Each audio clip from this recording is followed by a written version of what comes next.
The official version of the 7/7 bombings was published in May 2006 in the form of a Home Office narrative of events. It was written by an anonymous civil servant who made numerous assumptions and provided virtually no evidence, sources, or references. It did include a 7-point list claiming to be key evidence that these were coordinated suicide bombings. In each case, there are reasons to doubt this evidence. 1. DNA has identified the four at the 4 separate bomb sites. The impact on their bodies suggests that they were close to the bombs. None of the 4 alleged bombers were pronounced dead at the bomb sites. The descriptions of the recovered bodies do not match the descriptions of the forensic anthropologist who later examined the bodies and determined that the men were close to the explosions. 2.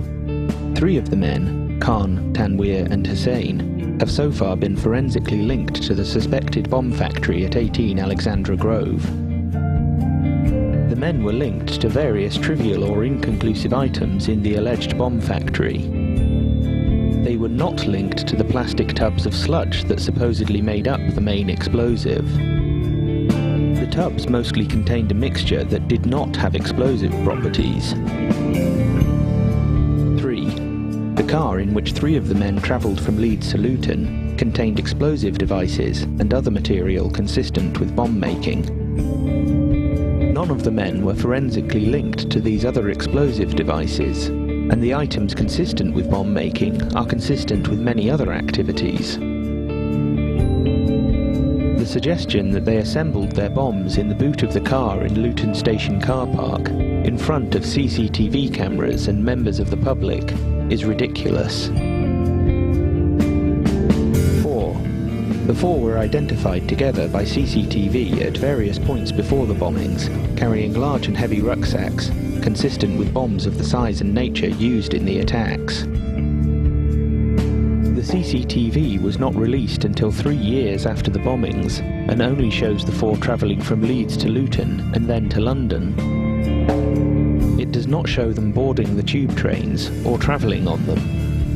It does not show Hasib Hussein boarding or travelling on the number 30 bus.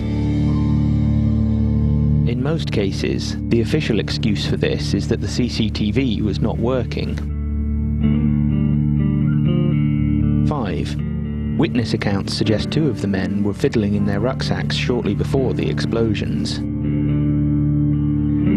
One of these witnesses, Richard Jones, saw a man on the wrong deck of the bus and has given a variety of descriptions as to what the man was wearing. At the 7/7 inquests, he said that he had never claimed to have actually seen the bomber.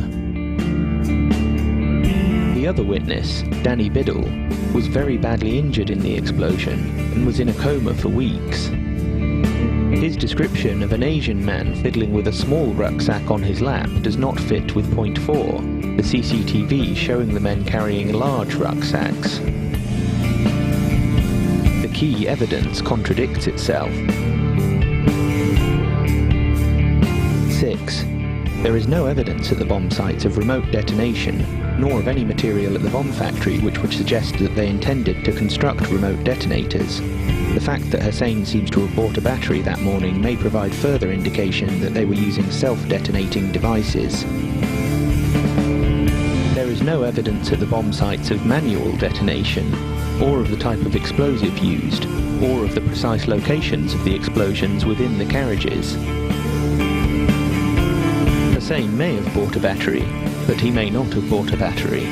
In any case, this proves nothing. 7. There is a video statement by Khan shown on the Al Jazeera television network on 1st September, and separately, a last will and testament indicating his intention to martyr himself through a terrorist attack. The video statement by Khan makes no mention of martyrdom, or suicide bombing, or of carrying out terrorist attacks. It is not known when it was made, or where, or why. I'm sure by now the media's painted a suitable picture of me. The single page of Khan's will that has been made available does mention the word Shaheed, which can refer to martyrdom, though it also has other meanings. The word Shaheed is used in a paragraph Khan wrote to his daughter, saying how he was the first to give her pocket money and feed her ice cream. This is not the confession of a would-be suicide bomber.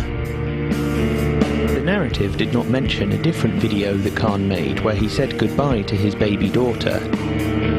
Even relatives of the 7/7 victims have expressed how difficult it is to reconcile this video with the idea that Khan was a fanatical suicide terrorist. I could not measure up this person that seemed to be loving and compassionate.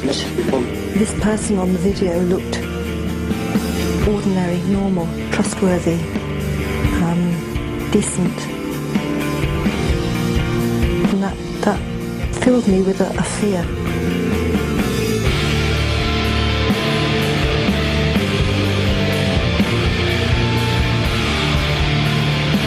I've spoken to Mr. Blair, and the first words I said to him, you are the cause of all of this. If you hadn't go to war in Iraq, there would have been no bomb. You blame him for the death? Yes, I do blame him for the death of my son. I blame him. That's right. So I totally understand, particularly in the tragic circumstances of people still grieving and mourning and angry about the victims of this, why they might want a public inquiry. But my worry, and why I think it would not be responsible to do it, is that you end up diverting this vast amount of energy and resource into something that is, I'm afraid, in the end going to tell you what we already know, which is that these 4 individuals went and committed this act.